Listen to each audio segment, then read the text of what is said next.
This has to be one of the best conversations that I've heard on science versus faith. We have Oxford mathematician John Lennox talking about why it is reasonable to both believe in science and faith, and he exposes the lie that you cannot be a Christian and believe in science. Let's stick till the end because I have some very interesting points. Let's get into it. You've engaged in many debates with intellectuals and really heavyweight thinkers, people like Richard Dawkins, Christopher Hitchens, and many other influential atheists.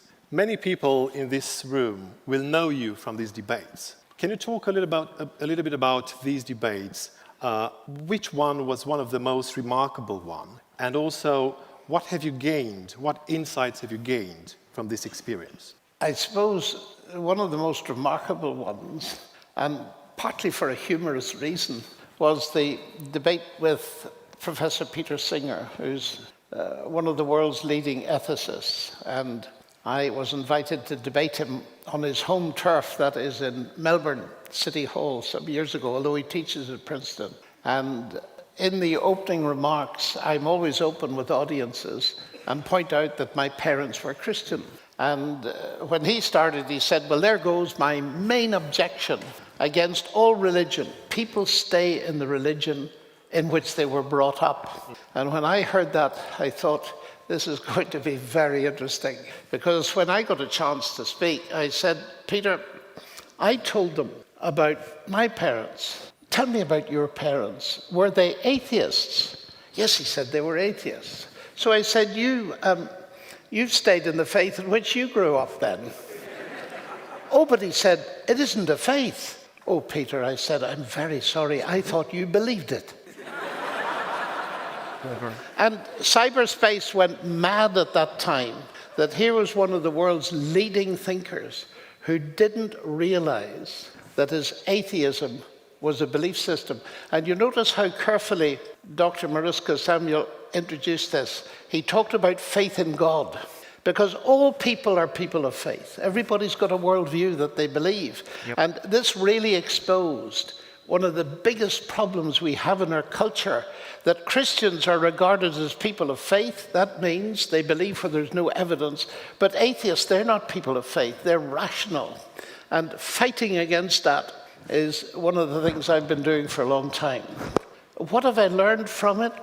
That's hard to assess. I've learned that it's pretty scary debating some of these people, certainly that. And also, it has confirmed my faith enormously, because spending a lot of time unpicking these arguments, as I grow older, I find them less and less intellectually impressive. But I think it's so important that we enter this debate, or we have shows like Justin has been doing for years, to allow people to see both sides of the debate. I think that's a very healthy thing. And it enables people to see that Christianity has actually got very powerful evidence to support it, and we need to know that evidence. The Canadian philosopher Charles Taylor has this secularization theory, and he wrote extensively about this. And he said, in ancient times, people needed God to explain supernatural things. So, for example, if you had a solar eclipse, people in ancient times would think that would be the wrath of God manifested. But nowadays, that science has explained that, we don't need God anymore. So science has replaced God. We know there's no mystery there. We know how the planets move. We can explain what happens during a solar eclipse, and we can actually predict all of this next solar eclipse for the next 1,000 years. So science has replaced God. This is part of the secularization theory. And we live in a very secular society in the UK. And also there's this God of the gaps view, which says, look, Christians, perhaps more lazy thinkers, because if they can't explain something, they just say, well, we can't explain it, therefore God did it. And this is the label that many atheists would put on Christian thought. What is your view on the God of the gaps theory? Very interesting question. Well, it may apply to some people, but I don't think it applies to me, as I'll try to explain. But there are really two questions hidden there. There's this notion that God and science are alternatives in terms of explanation.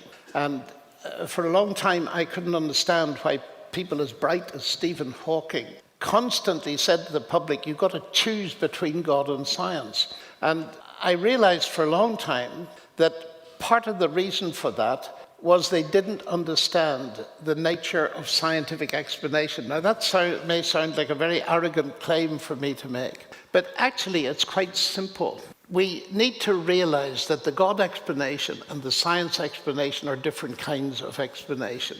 And I often give a very simple example to illustrate it that even some professors can understand. And it's this: why is the water boiling? Well, because the heat energy is agitating the molecules of water and is boiling. Well, that's a scientific explanation. But I could equally well say it's boiling because I want a cup of tea. Now, that is an agent, personal explanation. Now, think about those two explanations. They're different, but they do not compete. They do not conflict. They complement each other. And I often say to people, the God explanation is the agent-type explanation. God is the explanation of why there is a universe at all and why there are scientists there to study it.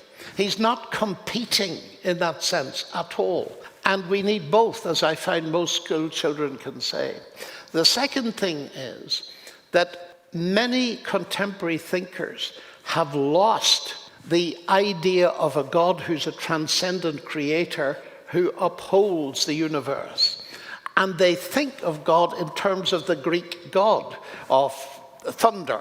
They couldn't explain thunder, as you said, so they postulated God. It's very important to realize that the God of the Bible is not in that category. There's a brilliant writer in Oxford at one stage, Werner Jaeger, who was an expert on the Greek gods and the Babylonian gods, and he made this point, which I think is very important. He said, all the gods of the ancient philosophies and religions are, quote, descended from the heavens and the earth. That is, they were actually part of the original material cosmos. The God of the Bible created the heavens and the earth. So they're completely different categories. Now, with that as background, let me come to the heart of your question, which is the God of the gaps. Now, I'm allergic to this in the sense that I do not want people to think that I believe in a God of the gaps. So how do I deal with it? Well, in several different ways. I'm going to go for the easiest one. And it's this, that think of Isaac Newton and his wonderful law of gravitation. And I used to love explaining it to students, how you get an equation with 8 symbols in it, and from it you could deduce the motion of the planets around the sun. It is just brilliant stuff. Now, when Newton discovered that, did he think, right, I have now got an equation that allows me to deduce the motion of the planets from it. I don't need God. No, he didn't. He wrote what was perhaps the most brilliant book in the history of science, the Principia Mathematica, and he dedicated it with the hope that thinking people would see in it evidence for the existence of a divine intelligence behind the universe, because his argument was this: I found this wonderful mathematical description of what goes on in between heavy bodies and how they move.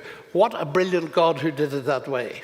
Wow. And it's exactly that in the way we normally think. If you know a lot about painting, you will see much more in a Rembrandt picture than I would, who am pretty ignorant about art, although I like it. You can see the genius. If you're an engineer, you'll see much more in a Rolls-Royce engine than I possibly would, because you see the evidence. And to my mind, God is not a God of the gaps. He is the most powerful explanatory power to make sense of the whole thing. I'm a mathematician.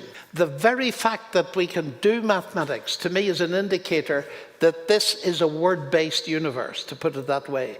The very fact that in biology we've discovered the longest word, the human genome, 3.4 billion letters in the chemical alphabet, is evidence of an intelligent mind.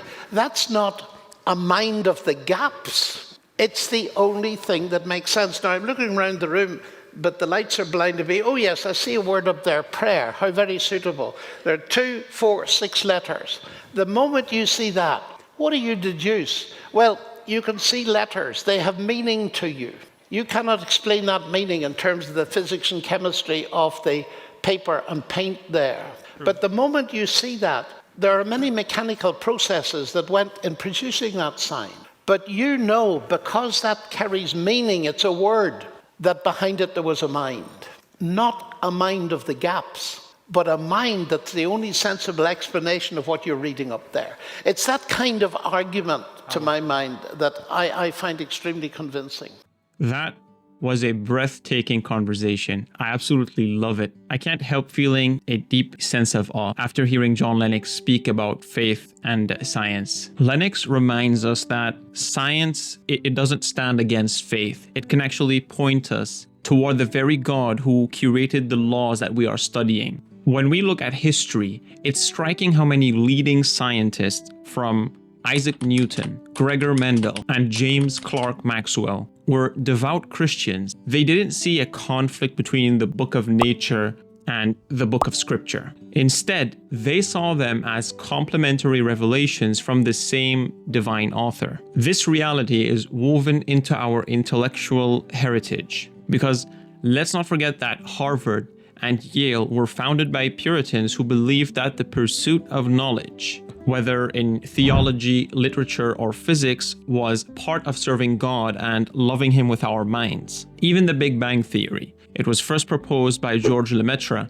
a Catholic priest who looked at the expanding universe, and he saw traces of a cosmic beginning, a moment of curation that echoed the words that we see in Genesis 1, in the beginning. But there's something else I want to talk about, because this is not just about historical facts. There's also a spiritual struggle at play here. C.S. Lewis in the Screwtape Letters describes how the devil uses jargon, not argument, to keep us from the truth. And this is what we see a lot in society today.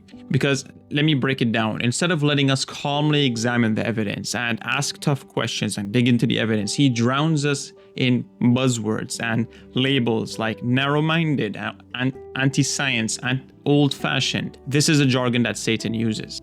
So before we know it, we're too distracted by jargon to realize that there might be very real, well-reasoned arguments pointing to a curator. I think that's why some people are outraged at the implications of intelligent design. Because if there were a designer, then we're not the supreme authority of our lives. Someone else is. That thought can be scary and also intimidating, because it demands humility and surrender, especially if we've convinced ourselves that we are the ones in control. But here's the beautiful flip side. Once we let go of that pride, we step into a universe that's far bigger, richer, and more filled with meaning than we've ever imagined. So my final word is this: don't be afraid to ask questions, big questions about life and the universe and God. Don't settle for empty jargon when you can reason with the best of them. History is full of faithful